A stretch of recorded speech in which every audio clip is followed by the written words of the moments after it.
Ноокенде мал айдап келе жаткан тургун табылга таап алды. Жалал Абад облусунун Ноокен районуна караштуу Тоскоол айылында кумура табылып, Кулумбетов атындагы тарыхый этнографиялык музейге тапшырылды. Аталган музейдин жетекчиси Акзинат Тешебаеванын айтымында Тоскоол ата тоолуу айыл. Төрөкул балбан, бир туугандар Алаш, Кабыл баатырлар өткөн тарыхый маалыматтарга бай жер. Айылдын тургуну Абдисатар Капарулуу малын айдап, тоо этектеп колоттон түшүп келе жатып, кумуранын капкагынын бир чекеси көрүнүп турганын байкаган. Андан соң айылдагы балдарды жардамга чакырып, казып кылдаттык менен үйүнө көтөрүп келишкен.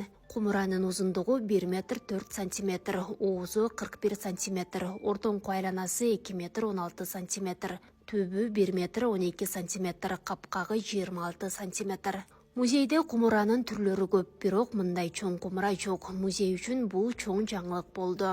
Кумура боюнча маалыматты толук тактоо үчүн археологторго кайрылдык. Кумура табылган жердин топурагында жөнөтсөк кайсы жылдарга таандык экени такталып калат деп жатабыз, дейт Акзинат Тешебаева.